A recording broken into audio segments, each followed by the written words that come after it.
এই ভূমি আইনটার প্রকৃত পক্ষে শুরু হয়েছে মোগল আমলের পর থেকে, যখন সম্রাট শেরশাহ, যারা আইন বিষয়ে খুব আইনের ইতিহাস পড়েছে, যারা অনার্স পড়েছে, তাদের কাছে যদি জানা থাকে যে সম্রাট শেরশাহ শাসন আমল, এই সময়টা কিন্তু যে ভূমি আইনের প্রকৃত একটা বেস পত্তন হয়, বেস মানে ভিত্তিপত্তর স্থাপন হয় এই মুঘল আমলের পরে সম্রাট শেরশাহর আমলে।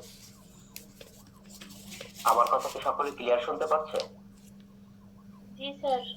এই স্থানটা আমি মাত্র 5 মিনিট থাকবো। এই সম্রাট শেরশাহ 1529 সাল থেকে 1540 সাল পর্যন্ত উনি অর্থাৎ এই মসনদে ছিল, অর্থাৎ উনি সম্রাট ছিল।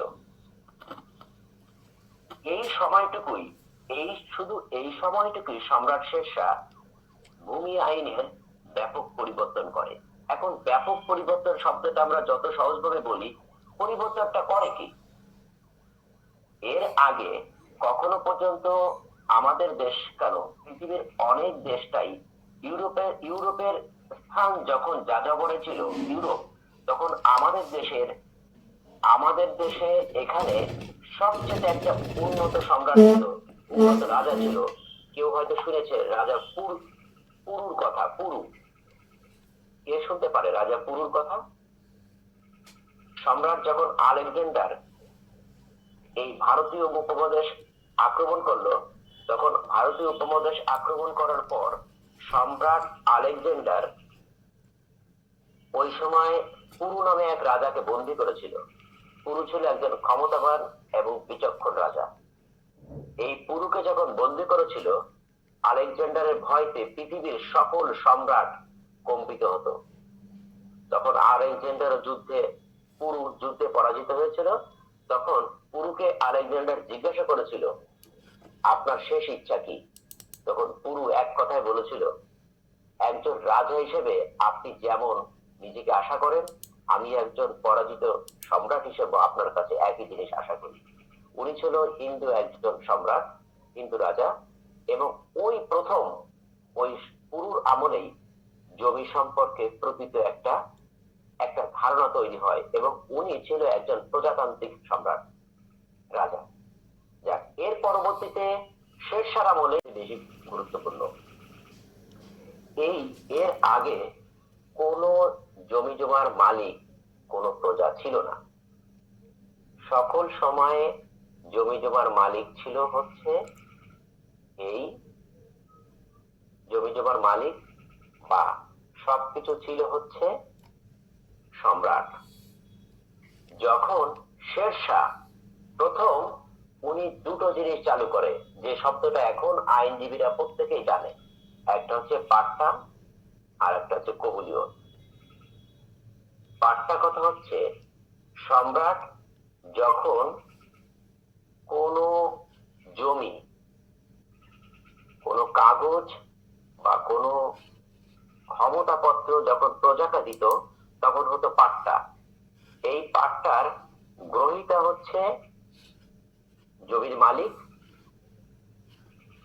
আর দাতা হচ্ছে সম্রাট হতো, অথবা সম্রাটের পক্ষে হিসাব রক্ষক যে করত উনি হতো পাটোয়ারি, উনি হতো দাতা। আর ওই সময় আর একটা হতো কবুলিয়ত। সম্রাটের কাছে জমি প্রার্থনা করত বা জমি দাবি করত, তখন কবুলতি গ্রহণ করতে হচ্ছে সম্রাট, উনি হচ্ছে গ্রহীতা, আর দাতা হচ্ছে প্রজা। অর্থাৎ গ্রহীতা হয়েও কবুলতির ক্ষেত্রে জমি চলে যায়। অর্থাৎ এই সময়টুকু কিন্তু সম্রাট শেরশাহর আমলেই কিন্তু পাট্টা এবং কবুলতির জন্ম হয়। এর পরবর্তীতে জমির ব্যবস্থাপনা একই ধারাবাহিক ক্রমে চলতে থাকে। এরপরে সিরাজউদ্দৌলার আমল আসে। সিরাজউদ্দৌলাকে পরাজিত করে সিরাজউদ্দৌলার আমল যখন আসে, 1757 সালে যখন পলাশীর পরাজয় ঘটে, তখন 1965 সালে, এই কথাটা অনেকেই জানে, জমির ব্যবস্থা কিন্তু এখান থেকে শুরু হলো। আমার কথা কি ক্লিয়ার শোনা যাচ্ছে? জি স্যার।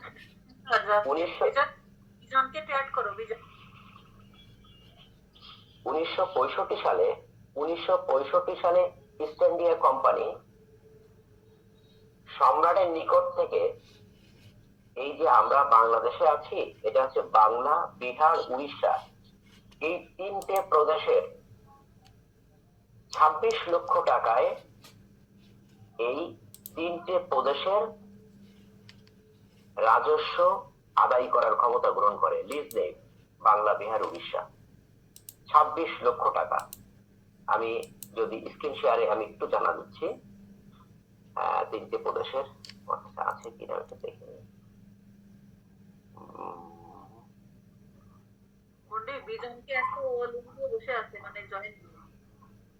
আচ্ছা যাক, আমি ওটা যেটা বলছি পরে লিঙ্ক গুলো আমি সব দিয়ে দেবো।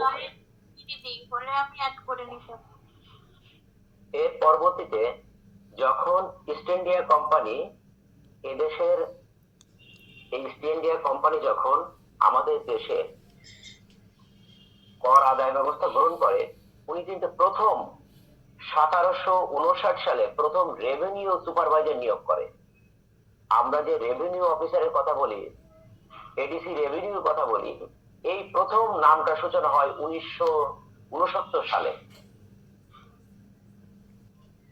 1969 সালে এই রেভিনিউর সুপারভাইজার প্রতিষ্ঠা করে। স্যার 1969? হ্যাঁ সরি 1769 সালে। 1769 সালে, আমি প্রথমে একবার 1769 সালে বলেছি। প্রথম ইস্ট ইন্ডিয়া কোম্পানি যখন 1965 সালে এদেশের বাংলা, বিহার, তখন ওনারা এই দেশের এই জমি বাংলা, বিহার, উড়িষ্যার জমির খাজনা আদায় করার জন্য প্রথম একটা পদের সৃষ্টি করে, একজন ম্যাজিস্ট্রেট নিয়োগ করে। ওই ম্যাজিস্ট্রেটের নাম হচ্ছে রেভিনিউ সুপারভাইজার। প্রথম শুরু হলো কিন্তু এই যে আজকে আমাদের রেভিনিউ, এডিসি রেভিনিউ বলি, ওই স্পটটার প্রথম নাম হচ্ছে রেভিনিউ সুপারভাইজার। এরপরে আসি, এরপরে হলো কি যে এরপরে যখন একজন বড় লাট আসলো ওয়েন হেস্টিং, উনি এই রেভিনিউ সুপারভাইজারের নাম পরিবর্তন করে নতুন নাম রাখলো হচ্ছে রেভিনিউ কালেক্টর। এই রেভিনিউ কালেক্টর কিন্তু 1986 সাল পর্যন্ত একই নাম ছিল, রেভিনিউ কালেক্টর ছিল 1986 সাল পর্যন্ত একই নাম ছিল। এই রেভিনিউ কালেক্টর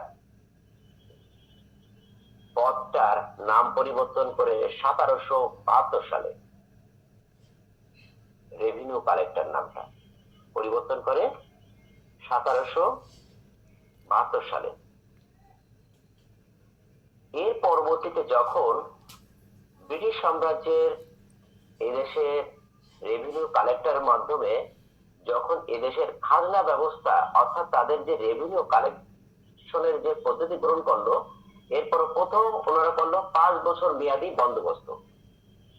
এই যে আমাদের জমির যে ইতিহাসটা বা আমাদের এই জমির যে তথ্য বা এই জমির যে আমরা আজকে জমি জমার যে বিচার ব্যবস্থাটা দেখতে পাচ্ছি, এর প্রথম আধুনিকায়ন করেছে কিন্তু এই ব্রিটিশরা।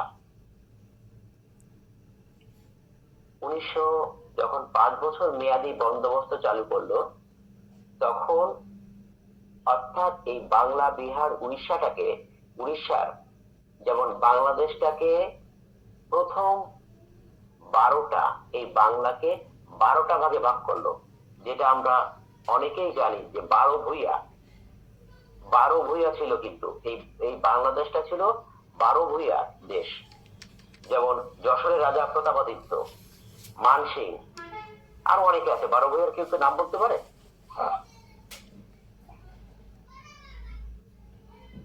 চন্দ্রকান্ত, এই 12 ভূঁইয়া ছিল। অর্থাৎ এই দেশটাকে 12টাকে ভাগ করে 5 বছর মেয়াদী ভাবে জমিদারি প্রথা, হ্যাঁ ইশাখা ছিল প্রধান, ইশাখা, মুশাখা এরা ছিল প্রধান। আমাদের এই যে খুলনা, বরিশাল, বাকেরগঞ্জ, এখানকার জমিদার ছিল রাজা প্রতাপাদিত্য। নাম শুনেছ নিশ্চয়ই, তাই না? হ্যালো, রাজা প্রতাপাদিত্য।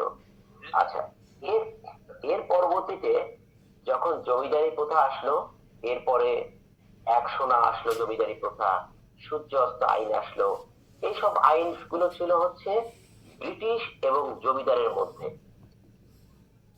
খাজনা আদায়ের প্রত্যক্ষ ক্ষমতা ছিল ব্রিটিশের কাছে, ব্রিটিশ খাজনা নিতে হচ্ছে জমিদারের কাছ থেকে। এবার এই জমিদাররা তখন তাদের জমিটা হাজার হাজার লক্ষ লক্ষ একর জমি তখন প্রজাদের মাধ্যমে বন্দোবস্ত করলো। আমি কিন্তু এখনো পর্যন্ত সিভিল আইনের মধ্যে এখনো প্রবেশ করিনি, অর্থাৎ জমি জমার হিসাবটার দিকে যাচ্ছে। এর পরবর্তীতে সর্বপ্রথম সিপিসি, তখন তো সিপিসি ছিল না, তখন সর্বপ্রথম ছিল কি, সর্বপ্রথম হয়েছিল কি দেখা যাচ্ছে স্ক্রিনে, দেওয়ানি আদালত আইন 1887। দেখা যাচ্ছে? জি স্যার দেখা যাচ্ছে। জি স্যার দেখা যাচ্ছে।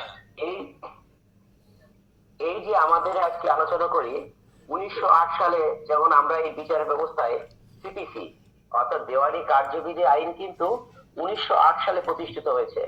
তার আগে এই হলো সিভিল আইনের উৎপত্তি। দেওয়ানি আইন 1887 এই নামেই কিন্তু পরিচালিত হতো। এই যে প্রথম সিভিল আইন হলো, এর পরবর্তীতে হলো কি যে তখন আমাদের খুলনা বার প্রতিষ্ঠিত হলো। এর আগে কিছু কিছু আইন ছিল। এই যে খুলনা বার প্রতিষ্ঠিত হলো কত সালে দেখা যাচ্ছে? 1883 সালে। হ্যাঁ, এই দেখা যাচ্ছে এটা। জি স্যার দেখা যাচ্ছে। জি স্যার দেখা যাচ্ছে। হ্যাঁ, এই 1883 আপনি যাই দেখাবেন সবই দেখাবেন। ও থ্যাংক ইউ, আমি আজকে শিখে গেলাম। ধন্যবাদ তোমাদের আসলে কথা। এই 1883 সালে কিন্তু তখন হচ্ছে আমাদের হচ্ছে এই যে খুলনা বার প্রতিষ্ঠিত হলো। এবার আমরা আসি খুলনা বার। আচ্ছা, তখন আমি যে একজনের ছবি দেখাতে চেয়েছিলাম, যখন প্রকৃত হচ্ছে শেরশাহ, কারো কি দেখেছে কিনা শেরশাহ? এটা হচ্ছে শেরশাহ ছবি, সম্রাট শেরশাহ যে প্রথম পাট্টা এবং কবুলিতি চালু করেছিল। এই শেরশাহ ছবি দেখা যাচ্ছে তো? পাট্টা এবং কবুলিতি চালু করেছিল শেরশাহ। এর পরবর্তীতে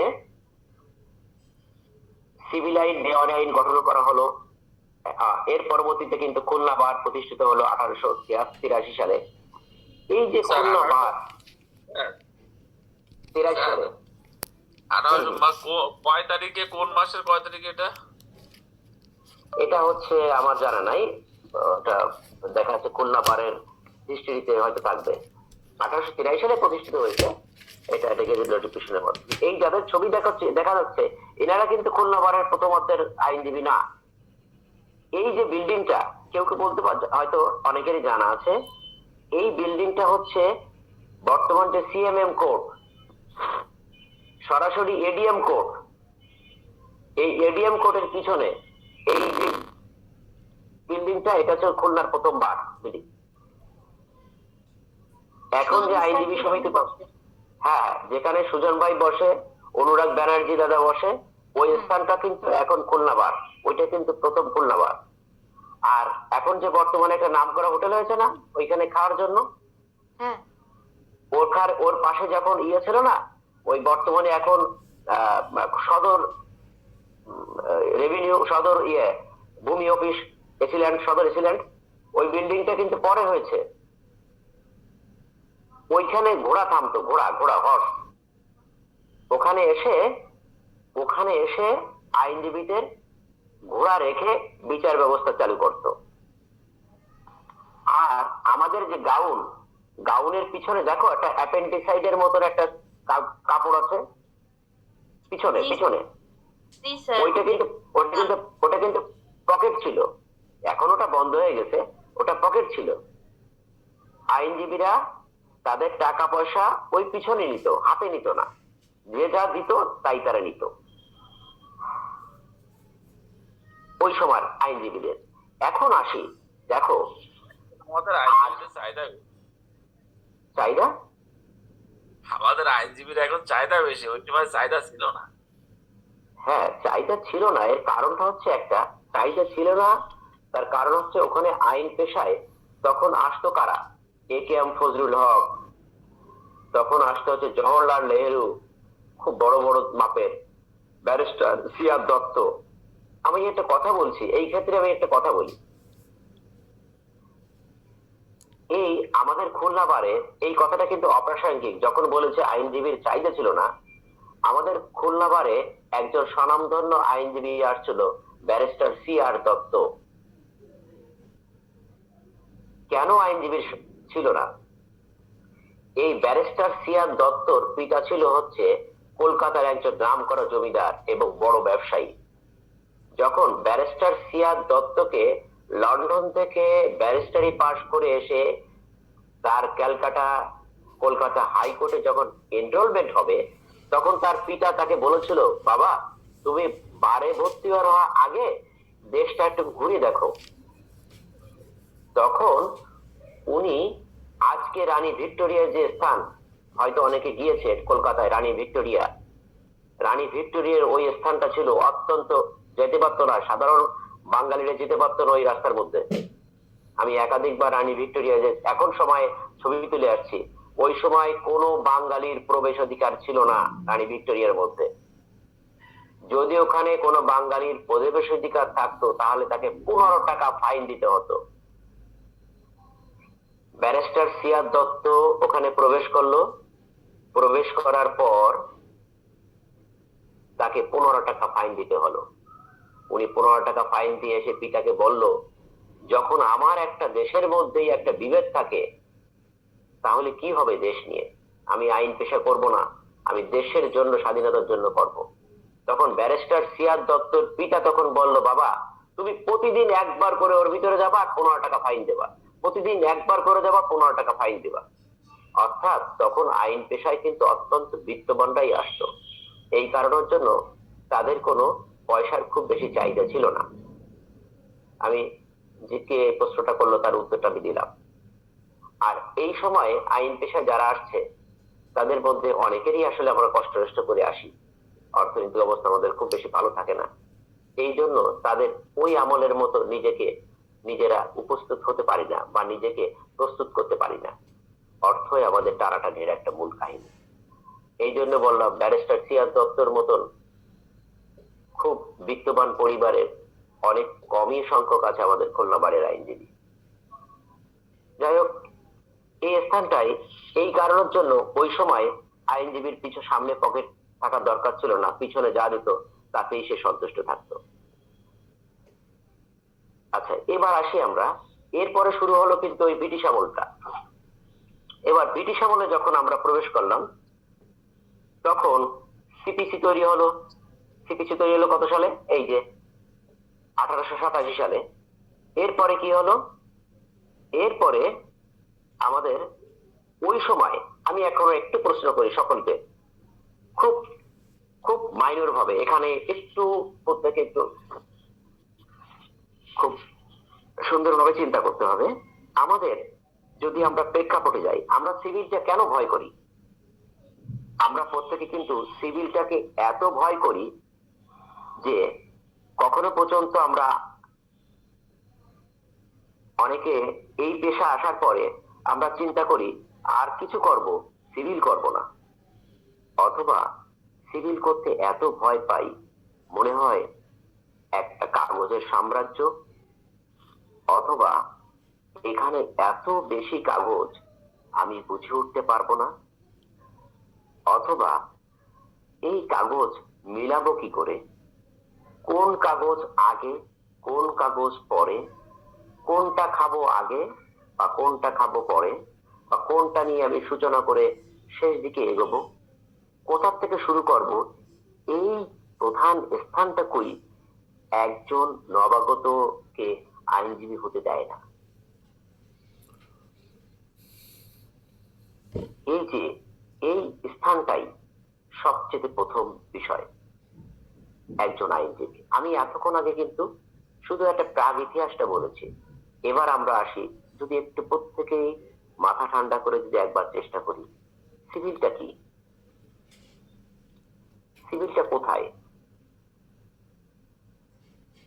সিভিলটা সিভিল, স্যার আমি বলবো স্যার। হ্যাঁ হ্যাঁ, ইয়েস, শোনা যাচ্ছে? আমি তো শুনতে পাচ্ছি না কিছু। হ্যাঁ, হ্যাঁ শোনা যাচ্ছে? হ্যাঁ, হ্যাঁ ক্লিয়ার। সিভিলটা আসলে সিভিল এমন একটা বিষয়, একটা সমুদ্রের মতন। ওই জায়গা অনেক গভীর, ওর মানে ওর সীমা নাই।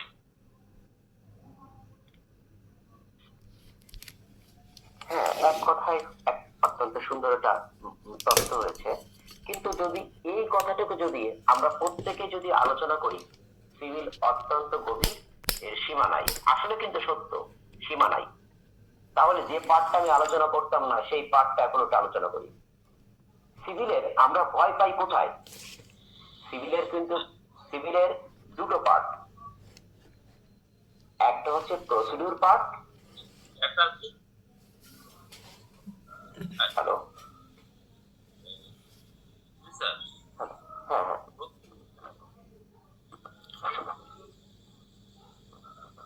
আচ্ছা আমি আমার কথা শুনলে হবে, আর যদি আর নিজের যদি কোনো ধারণা থাকে তাহলে আমি শুনি।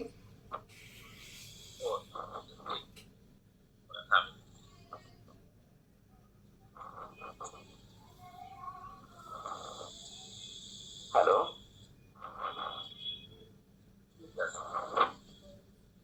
আচ্ছা সাউন্ড হচ্ছে, পরে শুনবো তাহলে, আচ্ছা সময় কম।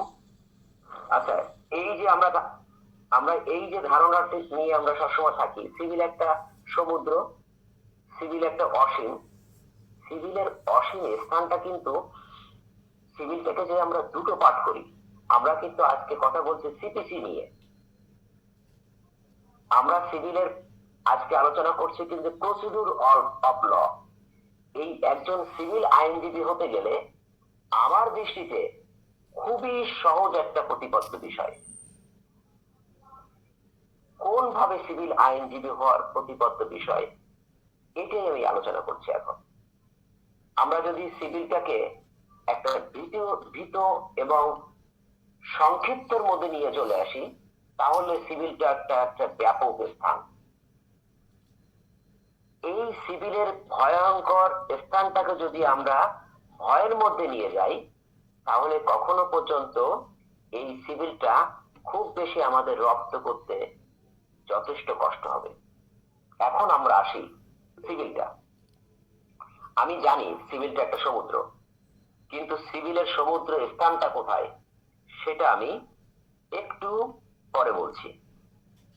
এবার আসি, এই যে যারা আজকে আমি সহ প্রত্যেকে কিন্তু যারা আমরা কনভারসেশন করছি, আমরা ধরে নিই আমাদের প্রত্যেকেই এখন এখন কত সাল চলছে? 2025 সাল। আমরা প্রত্যেকে ধরে নিই আমাদের প্রত্যেকেই এখন 1900 সালে আইনজীবী হয়েছি। শুধু একটা কথা, আমি একটা সিভিলের সহজ বেস্ট আমি দিয়ে দিচ্ছি। আমরা প্রত্যেকেই একজন আইনজীবী, আমাদের খুলনা বার প্রতিষ্ঠিত হয়েছে মাত্র 17 বছর। আমরা 1900 সালে, এই যারা ক্লাস করছে প্রত্যেকেই 1900 সালে খুলনা বারে এনরোল হয়েছি।